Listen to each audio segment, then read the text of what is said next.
This is the Stingray Show, and coming up on this edition, this Saturday at 3 p.m., Coleman Coliseum will be rocking as number 1 Auburn invades to take on number 2 Alabama in the Iron Bowl of basketball.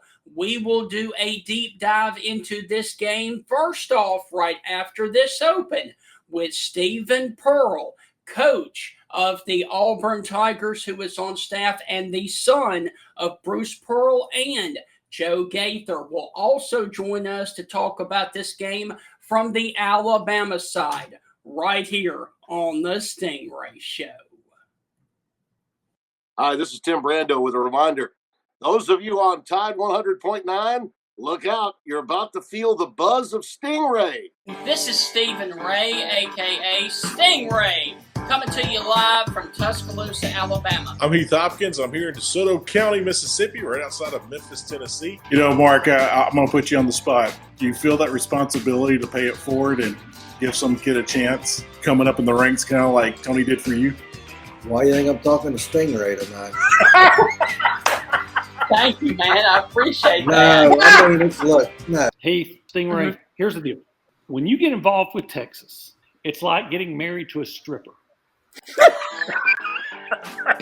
and let me explain this. It looks good. It's kind of sexy on the surface. Yeah. But then you get the baggage, you get the drama, you get all that eventually comes with it. And that's what you get with Texas, and that's what the Big 12 learned. And Heath, any thoughts on our show moving forward? Hey, to everyone in Tuscaloosa listening here on Tide 100.9, with the Stingray Show, if you don't like it, you better learn to love it, because it's the best show going today, baby. Woo! And ladies and gentlemen, with all of that, we want to welcome you inside another edition of the Stingray Show. And Heath, when you talk about number 1 Auburn, number 2 Alabama, you automatically think football and the Iron Bowl. However, since Bruce Pearl and his son Stephen have gotten to Auburn, this has become a dynamic rivalry and game on the hardwood, and this weekend's game on Saturday in Coleman Coliseum is going to be a barn burner. Yeah, you know, it's funny, Stephen. You know, Bruce Pearl has always been known as not a good coach, but a great coach. Yes. And now he's kind of coming into that elite status, you know, where the Coach K's and the Bobby Knights and those guys are. Yeah. And, you know, he's doing it over and over and over at a super high level. Yeah. That says something, Stephen. I don't care what sport you're in. I don't care if you're talking about Tiger Woods back in the 90s. You know, I don't care if you're talking about Saban in his football days, whatever. You know, Urban Meyer and his many stops. Excuse me. Yes. You do it at a super high and elite level, people take huge notice. Yeah. And, hey, you can't ignore what's happening on the plains. So let's start with the road team this weekend, the number 1 Auburn Tigers, and we are about to be joined by the associate head coach for Auburn's men's basketball, who plays a key role in preparing the team for opponents, including scouting. Ladies and gentlemen, please help us welcome to the Stingray Show, associate head coach Stephen Pearl. Stephen, how are things with you down there on the loveliest village on the plains in Auburn? Stingray, Heath, appreciate you guys having me. All is well. You know, obviously happy to get a big win on Tuesday night on the road at Vanderbilt, and obviously now getting ready for a big game on Saturday in Tuscaloosa.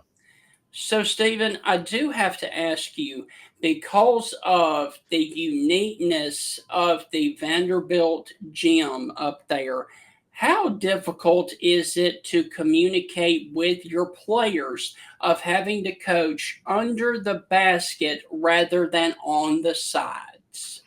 Well, it's interesting. It's actually our players' favorite place to play in the first half because they can act like they don't hear a word that we're saying because they're all the way on the other end of the floor.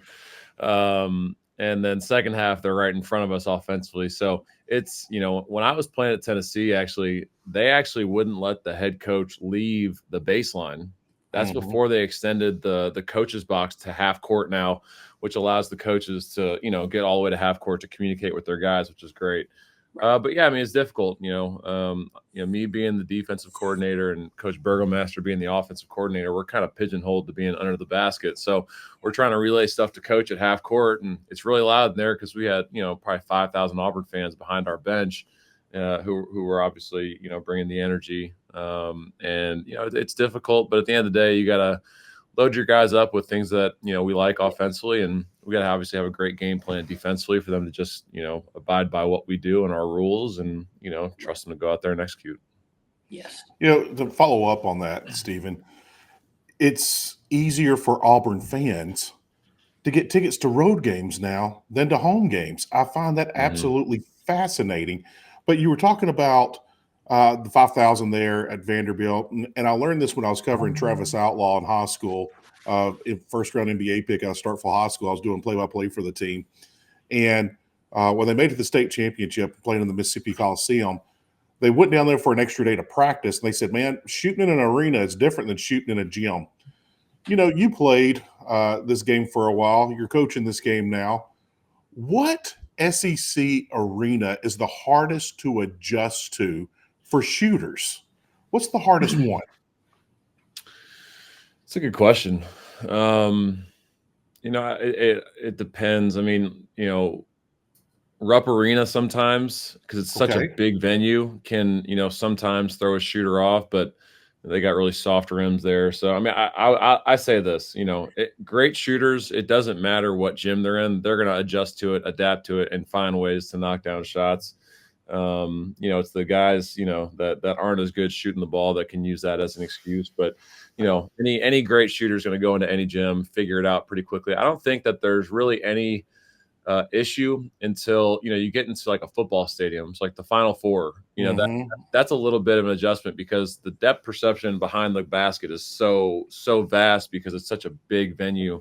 That could be times when players get a little caught up in, what the background looks like. But great shooters are going to find ways to make shots regardless of the building they go into. Let me add a spin to that. What's the easiest gym? Can't say your own. What's the easiest gym to shoot in the SEC? Man, I want to say, we've had some of our best shooting nights, at Ole Miss because it's very similar to the layout of Auburn. Okay. The hump in Starkville, similar backgrounds. So, I mean, gyms that are similar to your own, I feel like guys have a quicker time adjusting and getting used to and being able to knock down shots. Interesting. So, Stephen, can you please talk about the journey of Coach Pearl there at Auburn? How has he changed the culture of Auburn basketball since he got there day one until now?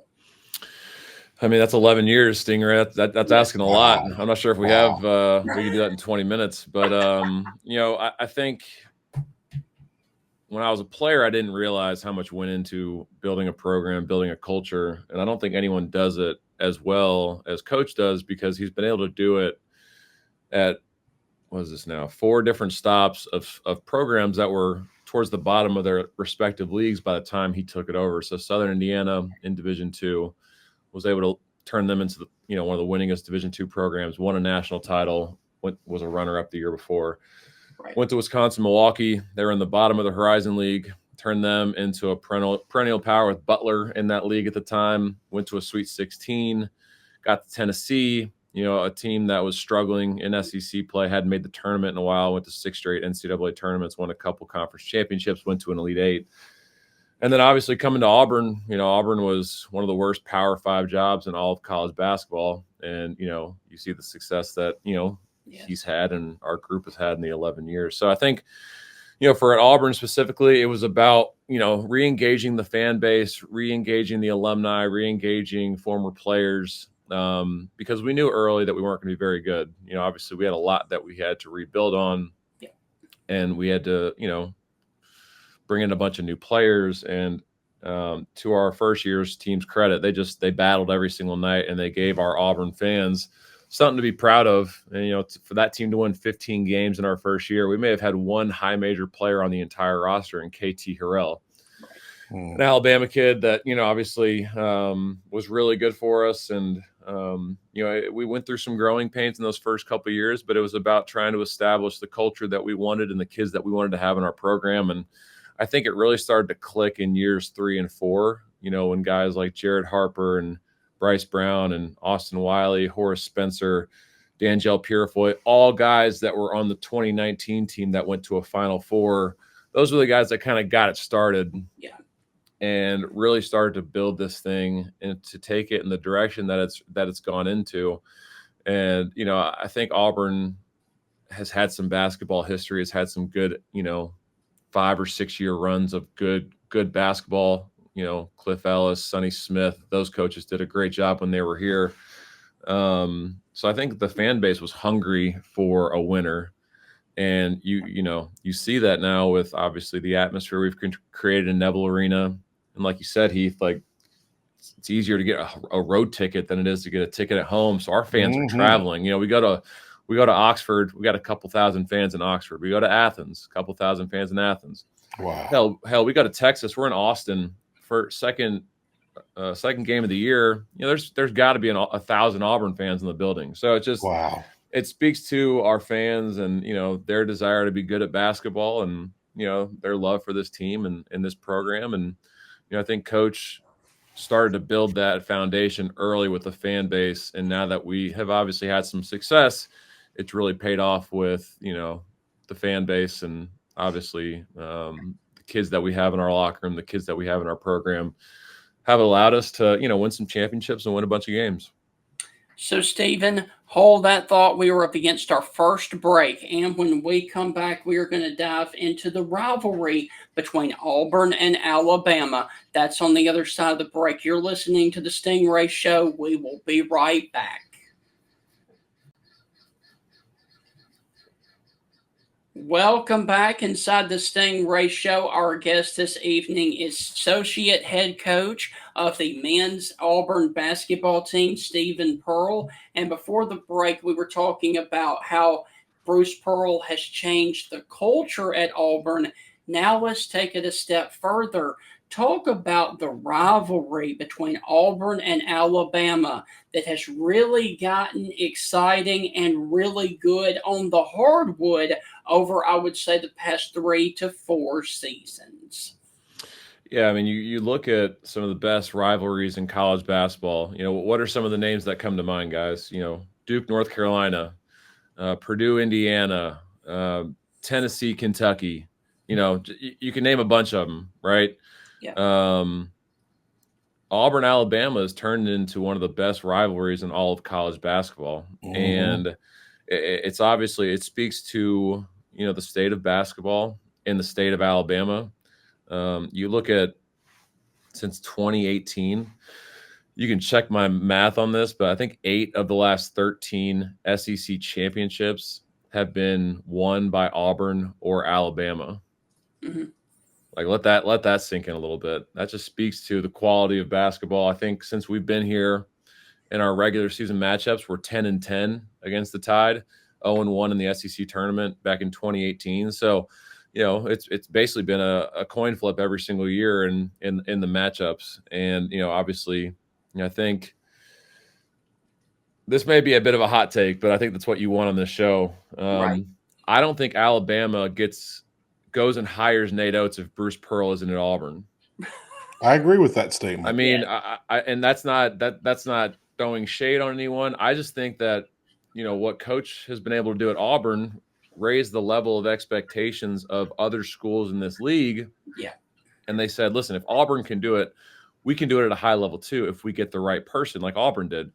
Well, Alabama got the right person. Nate Oates is, one of the best coaches in the game right now, and his stats and his accolades back that up. He's done an unbelievable job, and the rivalry has only gotten more intense. It's only gotten better, and for the first time since we were at Tennessee, College Game Day's got a 1 versus 2 matchup. It's the first time I think in SEC basketball history that there's been a 1 versus 2 game. I could be wrong on that.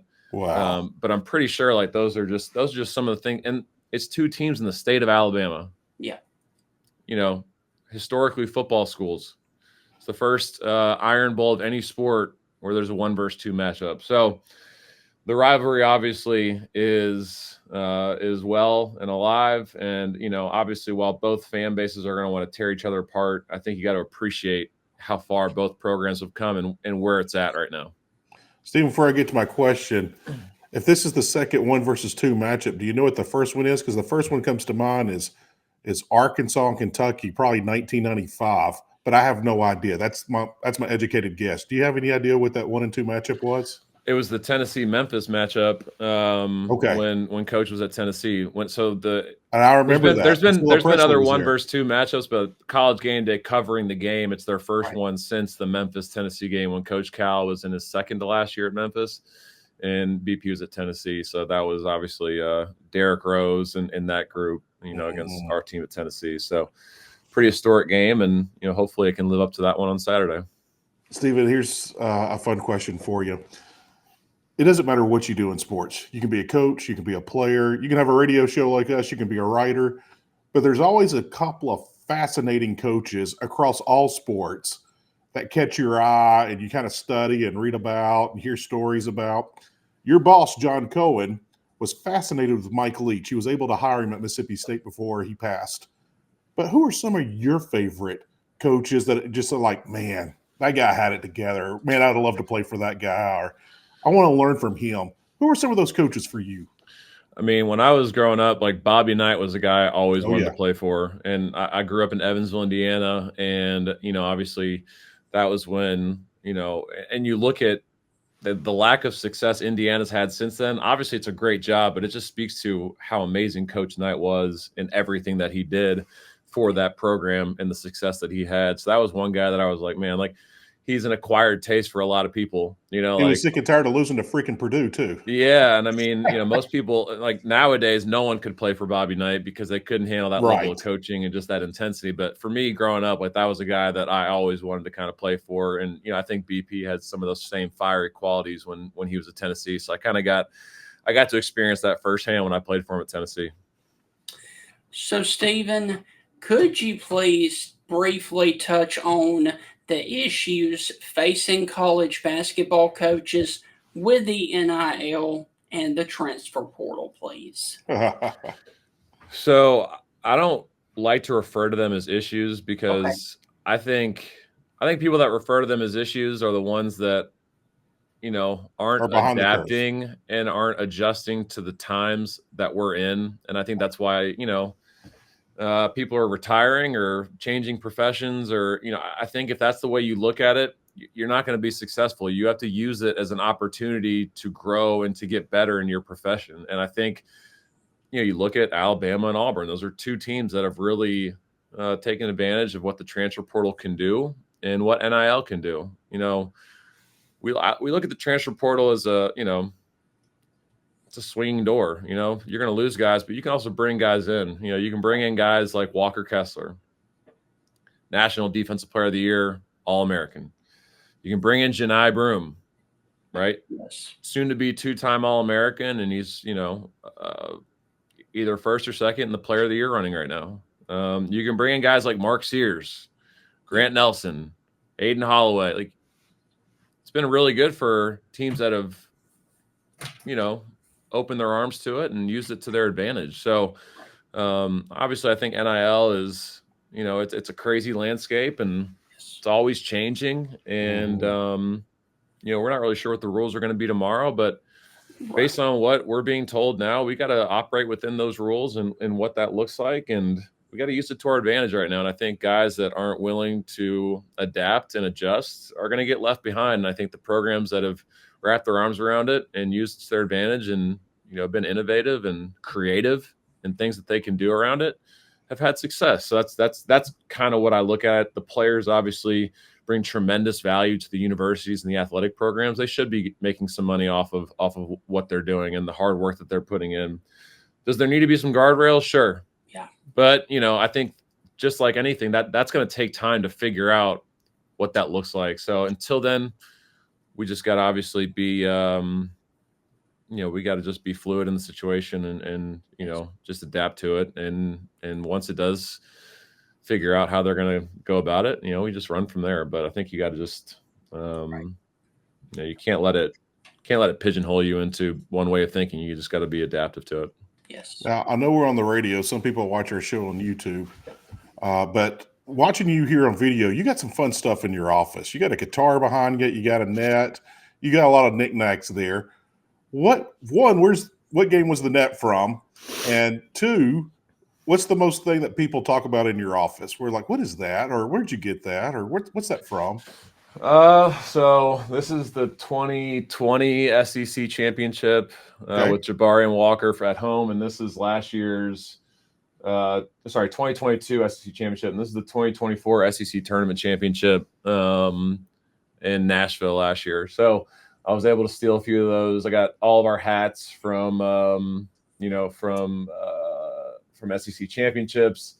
I got one of the ones they ask about is this 1-0 hat. When BP had to sit out a game, he gave us a 1-0 hat because we won that game. So, that's one that a lot of people ask about. But, just trying to keep as many things as possible because, winning is hard, fellas. Like, it's hard to win in this league. And you look at this league now, like, holy crap. Like, you don't win by accident. No, I mean, so you gotta really enjoy, every single one. And, if you got something that you can keep, whether it's a basketball or a hat or a net, you got to keep all those things. The guitars from the SEC tournament in Nashville, like, just something that, you can remember. And it's gotten to the point now where I'm starting to get a little bit too much, which is a good thing. So I got to start moving it to my home office. But no, it's just great to be able to walk into an office every day and be able to relive some of those fun memories. There you go. So, Stephen, I've got two things left for you. The first one, we all know that Bruce Pearl is a very fiery guy. Give us your favorite Bruce Pearl story, whether it be on the court or on the practice field or practice court, please. Man, it's an everyday thing, honestly. Like it would need to go into a book.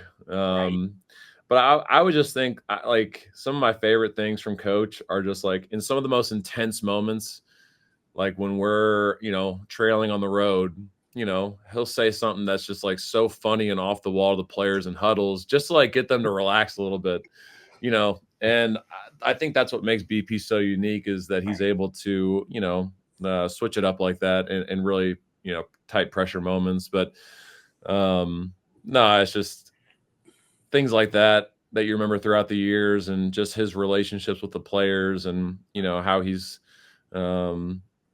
his entire career has been around, helping build men, save men, graduate men, and, build them into, the figures that their parents want them to be. And, just kind of watching him work in that way and be a servant leader has been, really rewarding for me as a son to kind of watch throughout his career. So nobody does it better in that aspect. So it's been a lot of fun to watch. Stephen, I usually lead this question off to our guest, but who was your very first favorite player? Your favorite basketball player? Who was it for you? Because you grew up around the game. You've been around it your whole life. I mean, so it's who not was your very first. And it wouldn't be someone that anyone would know, but it was Stan Gerard at University of Southern Indiana. He's the head coach of Southern Indiana now, and Superman Stan was, his nickname. And BP still says to this day it's the best player he's ever coached, and that's a Division II player. And if it weren't for some knee injuries, I think Stan would have been an NBA player. And he was like a big brother to me growing up. I used to go on road trips with those guys, and he always took care of me. So, Stan was just a role model to me. And I was, obviously a huge fan of his, but that, we were stuck in the Division II days. So that's all I was really focused on was BP's team. And Stan was that guy for me. So, Stephen, my final thing for you, Saturday, 3 p.m., number 1 Auburn invades Alabama and Coleman Coliseum. Give us a quick preview of that basketball game Saturday. Yeah, I mean, Alabama's playing as well, if not, as well as anyone in the country right now. They've won 7 in a row. you look at what they're doing offensively. I think they've had, I think, 7 straight games of over 80 points, and they've been doing it on the road as well. So they're playing really well right now. They made 17 threes like that Tuesday night. So they got guys that are hitting shots at a high level. Jaron Stevenson went out there and made 4 threes. Mo Diabate made 3 threes in the game. Aiden's shooting 50% from 3 in conference play. So, obviously he's having a great year for him this year. And then that's not even talking about Mark Sears and Grant Nelson, who are, the 2 best players on the team. So we're going to have our hands full, just being totally transparent and totally honest. They're a great team. But, our guys have done a really good job on the road this season. We're 6-0 on the road, and I think our guys have enjoyed playing on the road. And there's not going to be a better environment in the whole country than there's going to be on Saturday. I know that, the Auburn faithful are going to do everything they can to sneak in, try and find every possible way to get into that building. Yeah. But, it's obviously really exciting, number 1 versus number 2. And, Alabama's obviously a great team. Nate's a great coach. And, we got to spend this week getting our guys ready for, one of the toughest challenges of the year for us. Right. Stephen, Charles Barkley is loved by everybody. I read one of his books. I might be wrong, but I doubt it. Even former Vice President Dan Quayle was begging him to run for political office. He said, I'll campaign for you or against you. Whatever gets you elected, I'll do it for you. But Charles Barkley is loved by everybody, and he still loves Auburn. Mm-hmm. It's very dear to him. Tell us a run-in or a funny story or just anything about Charles Barkley that you can share with us. Yeah, I mean, Charles is just, his passion for Auburn just runs deep, and like you said, so he came to our game on, what was it, the Oklahoma game last week Tuesday, and he shows up in a red shirt, not really knowing who we're playing. And immediately walks in, is like, oh shit, I need to go change shirts. So he walks into our equipment room with Kevin, our equipment guy, and gets a non Under Armour branded Auburn polo to wear for the rest of the broadcast. But and I'm making a bad joke. I don't have much room to talk, but I'm sure it was like a 6XL, right? No, Charles slimmed down a little bit, so okay. I think it was more of a 2XL for Chuck. But no, man, he's just been such a great friend to our program. Came to my wedding, came to my sister's wedding. He's been a great family friend. He's been such a great supporter, and he's just such an amazing ambassador for Auburn University and Auburn basketball. And obviously, for us, part of, our whole purpose is to make people like Charles proud of Auburn and what we're accomplishing. And that's why we go to work every single day and put our head down and just try and continue to grind out these wins and continue to try and make history to make people like Charles as proud as possible. I'm sure everyone told Charles his red shirt was terrible. I'm sure he terrible, heard that multiple times. There's just no terrible. doubt. Terrible, Kenny. So, Stephen, as we walk out the door, I know that most coaches are game by game, but in your opinion, what is the ceiling for this Auburn basketball team through the remainder of this basketball season? Stephen, I've never answered a question for a guest. Stephen, they can win it all, man. Stingray, they can win it all. I'll go on and say it for you. I'm not going to put the words in his mouth, but I'll answer that one for him. Heath, thank you for taking that off my plate. Stingray, I think, our theme all season is just how do we get better game after game, after wins or losses. People always say, like, I think the Florida loss is a good one. I don't agree with that. Like, I hate that. I hate that thinking. Yes. I think you can learn just as much in a win as you can in a loss. And that's what we've tried to do all year. After every game, we've broken down film offensively and defensively on what we can improve on. Even when we go out there and, beat a team like Purdue by 20 points, it doesn't matter. Like, we have to find where we can improve on. And, to our guys' credit, after the Florida game, I thought they were very locked in for the Vanderbilt game. They respected the hell out of those guys because they were 12-1 at home. So, for us, Stingray, it's all about just trying to improve game after game. And if we continue to do that, like he said, we do have a very high ceiling. But, if we get complacent and we lose our edge, it won't be the season that we'd like for it to be. So our guys just got to stay locked in and engaged, and, sky's the limit. Stephen, my last question as we walk out the door is, your title is Associate Head Coach Stephen Pearl. When is it going to be head coach Stephen Pearl? I mean, I know you got to want to take over your own program one day, right? I mean, you got to call my agent. He needs to do a better job of finding me some work. Right. No, it's I think I'm in a good spot right now. I'm still young enough. My wife loves it here in Auburn. We just had our first child. oh, congratulations! Yeah, so she's 2 months old. So you're not sleeping through the night, brother. Well, my wife is regimented, and she's got Lainey locked in right now. So she'll be 2 months on Friday, and she's been great. And but no, we love it here. I'm in a good situation professionally. That it would have to be something that just makes a ton of sense to leave where I'm at right now. Obviously, would love to take this over one day if that was ever presented to me. But for us, it's just continuing to make history, to build on the success that we've had. And if the opportunity presents itself, I'll definitely look at it, but it's got to be the right one. And we can kind of go from there. Stephen, look, man, thank you for taking time out of your always busy schedule to join us. War Eagle this weekend against Alabama. Good luck to you guys, and go get ready and scout for Alabama, because that's going to be a barn burner this weekend. Stingray, Heath, appreciate you guys. Had a great time. All right. Thank you. Good luck to you this season. Thanks, fellas. All right. Bye-bye.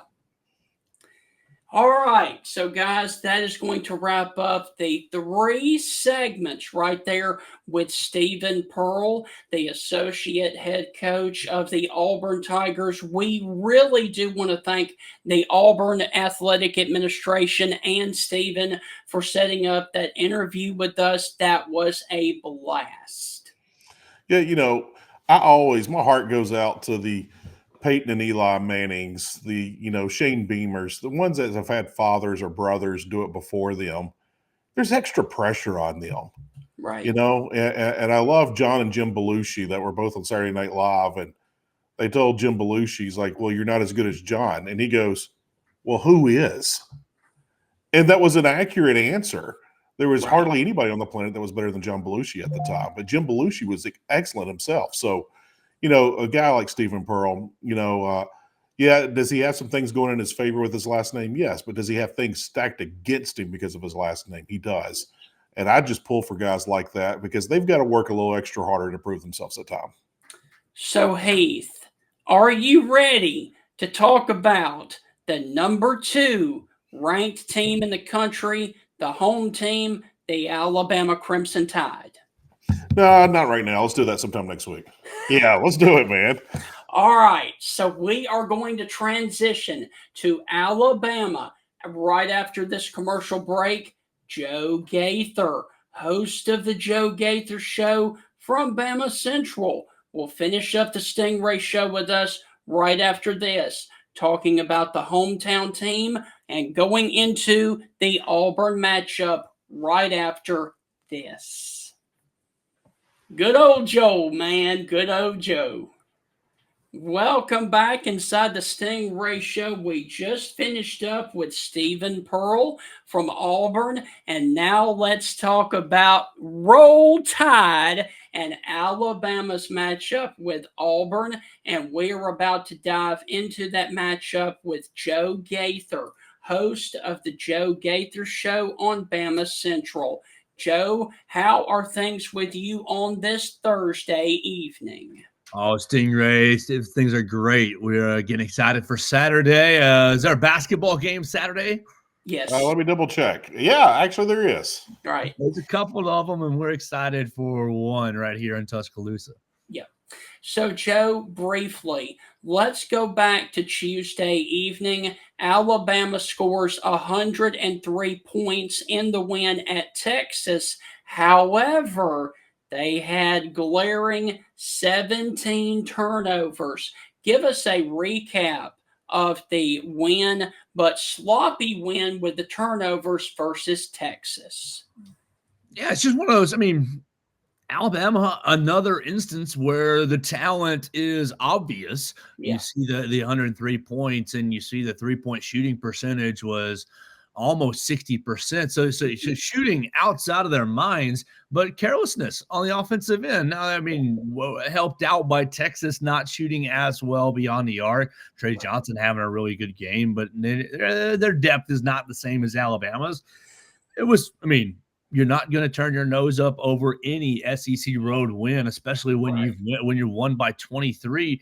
But the turnover issue continues to persist, and you wonder, are you going to be able to overcome it like you have multiple times this year, or will you end up on the wrong night having 21 turnovers like you had against Ole Miss and losing? It creates some apprehension as far as how confident you are with this team. I mean, the talent is evident. The team is as talented, more talented than you've ever seen a team in Tuscaloosa, but there's just some apprehension. And it seems like when Alabama plays in an opponent that they don't feel like that they match up well with, like an overmatch, is when they kind of get careless and you kind of see the turnovers take over, because Alabama had better talent against Ole Miss but had 21 turnovers and they lost. Yep. And then last night they were light years better talent-wise over Texas, but they had 17. That seems to be a trend that Alabama's turning the ball over when they feel like that they are careless because they don't pay enough attention to detail. Yeah, I do think that there has been a bit of playing up and playing down to whoever they're playing this season. And I think Coach Oates has really been trying to work the team on playing a full 40 minutes regardless of the opponent. It's still a message that's not quite getting through. But the talent is still, I mean, it is what it is. And so you're winning a lot of games. And I do think that a team is capable of beating anyone. I just have apprehension as far as my confidence level in the tippy top. You know, when you're talking about making the deep runs, will one of these issues come up and bounce you out of a tournament? Yes. Joe, I'm going to ask you a question that none of us know the answer. We can only guess. How many more times is Alabama and Auburn going to play basketball this year? I mean, are they going to be in the finals in the SEC tournament? Or are we going to see this matchup again in the big dance? How many more times are we going to see Alabama and Auburn? I think 3 might be the safe answer. I hesitate to go 4 because of the way the NCAA tournament draw goes. Right. And the SEC is just so challenging, but you're probably looking at the 1 and 2 seed as everything holds. You still got another, 7-8 games left to go to work through the standings, but you got 1 and 2 right there. I think that there's a good chance they play in Nashville. Auburn obviously really had a great tournament last year. Alabama did not in the SEC tournament. I think that you'd like to see a rectification of that. I'll say 3, and that'll be, I mean, goodness gracious, tough to play that rubber match in Bridgestone Arena.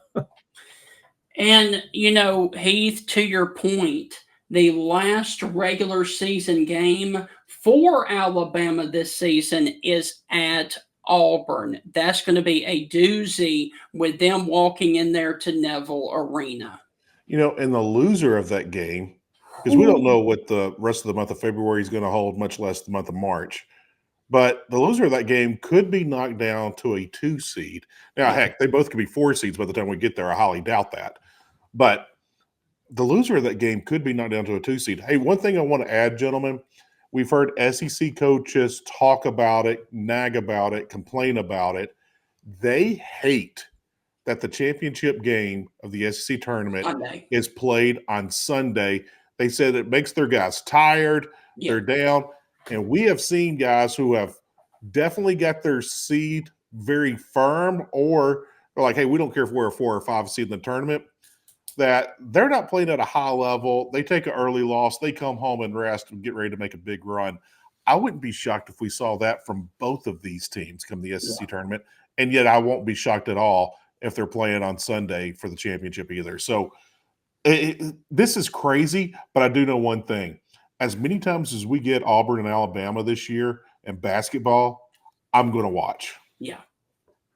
Yeah, it's going to be a high-level war. I mean, Saturday, I think, is going to be really, really interesting to see how Alabama deals with Dylan Cardwell and Janai Broome, particularly as on the offensive end for Alabama, it's been paint scoring in the paint, scoring the post. That's really carried Alabama. I mean, you saw three-point shooting was great on Tuesday night, but the season-long trend has been scoring in the paint, really, really lifting Alabama. Well, Dylan Cardwell and Janai Broome are two grown-ass men who are going to be really, really challenging to score. So will Alabama keep going inside, or will they just kind of default and say and kind of abandon what's worked for them this year and just fire up as many threes as possible? And if they do, will they? I mean, they made almost 60% on Tuesday, but that has not been the norm. Will they be able to make enough to stay in the game?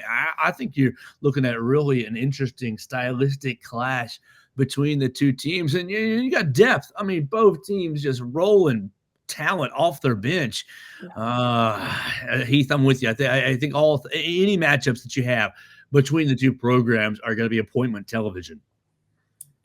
So, Joe, if you would, talk about the rivalry between Alabama and Auburn now on the basketball court since Nate Oates and especially Bruce Pearl was hired at Alabama and Auburn.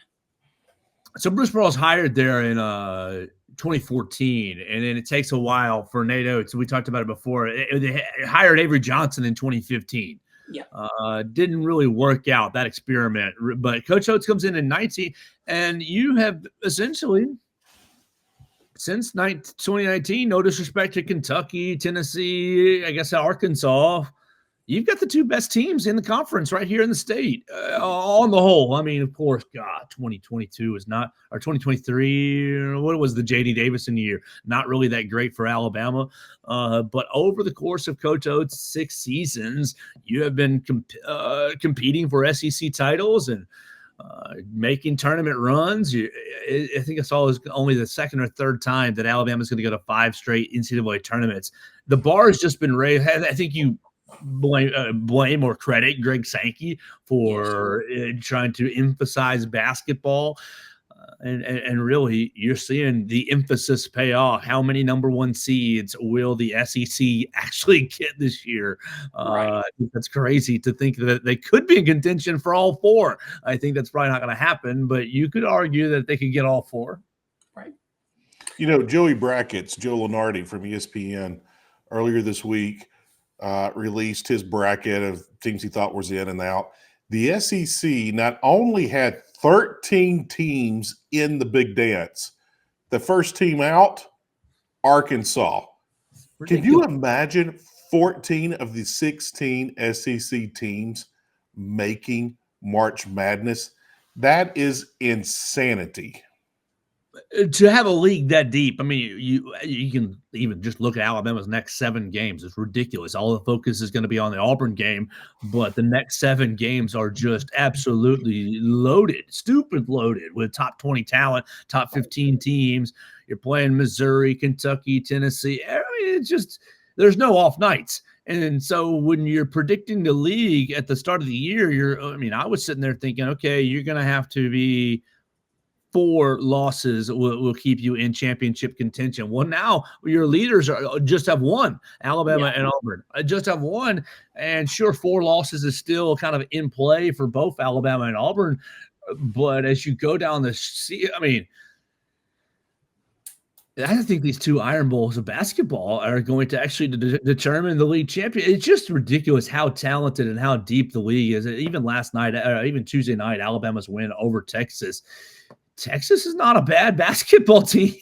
And you ended up winning by 23. I just think that you're living all your dreams from 10 years ago. Yeah.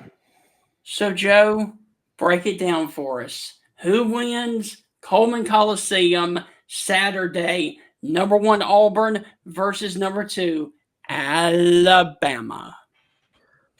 Well, Stingray, I'm pretty sure this is the 7th time number 1 versus number 2 has been contended by 2 teams in the same state. And obviously most of those are North Carolina Duke matchups. You've got a couple Cincinnati, Ohio State matchups. I think I read that the number 2 team was undefeated in these matchups. Okay. So just based on that and just based on how I feel, it's going to be really tough to deal with Janai Broom and Dylan Cardwell on the inside. Denver Jones, obviously coming off a huge shooting night against Vanderbilt on Tuesday. Man, the defensive end will determine who wins this game. If Alabama can play 40 minutes of strong defense, they'll win. But if they have lapses, then it's really going to be probably pulling teeth. And I am going to probably bet that there will be lapses. I think it's probably going to end up probably Auburn taking a lead into the second half, and Alabama digging back in and probably winning by, I would say, 3 or 4. I think it's going to be a really, really close game, played probably in the high 70s, low 80s, and Alabama probably ekes out a 2 to 3 point win at home. Wow. You know, I always enjoy your takes, Joe, but I am going to disagree with that one. I don't think it's going to come down to defense. I think it's going to come down to turnovers. I really think the team that turns the ball over less amount will not only win this game, but run away with this game. And, you know, let's just say it right now. If we found out one of the teams come Saturday has 21 turnovers, I think we'll all agree they're going to lose. Yeah, that team lost for sure. My turnover goal usually for Alabama is 12 or fewer. If you can go 12 or fewer, you're going to be winning games. I mean, I'll stick with that. If Alabama can go 12 or fewer, they're going to win. But you go 15 or more, then you pretty much hand the basketball game to Auburn. The real thing, I think the defensive end is I wonder about Cliff, Grant, and Jaron contending in the post, contending in the post, really. Right. So, Joe, look, man, as always, thank you. Go and enjoy covering Alabama basketball against Auburn this weekend in the first of 2 matchups that we know about in the regular season, and we will definitely catch up with you on down the line. No, have a great night, Stingray. Thanks for having me. Have a good evening, Heath. Hey, Joe. Since I said it earlier, I've got to say it right now. Roll Tide. Good luck to Alabama. It's going to be a lot of fun this weekend. I cannot wait. Yeah. It is going to be big fun. When we had Stephen Pearl on, I said to him, War Eagles, so I've got to do the same to you. Roll Tide, my friend. Good balance. That's good balance. Yes. Hey, I wish Stephen Pearl good luck on the rest of the season. So, Joe, I'll just wish you good luck for happy hour the rest of the week. That'd be good. We need it. Hey, Joe, we're an SEC show, so we got to show love everywhere, right? Absolutely. No, that's the way to play it. All right, man. See you later. Well, have a great night. See you, Joe. We can't favor one over the other one. Come on, man. No, you can't do that. All right, so that is going to wrap up this edition of the Stingray Show.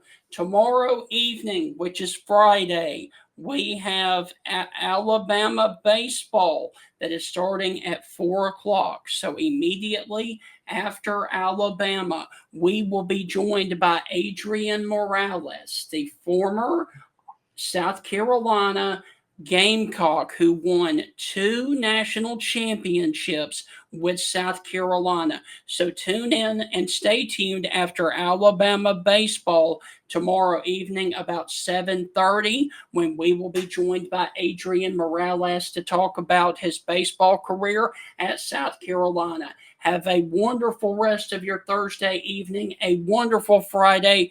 Catch you tomorrow night after Alabama baseball on the diamond. Steven, who's going to win this game and by how much? Dude, I'm going Alabama, but I'm not confident in that. Well, there you go.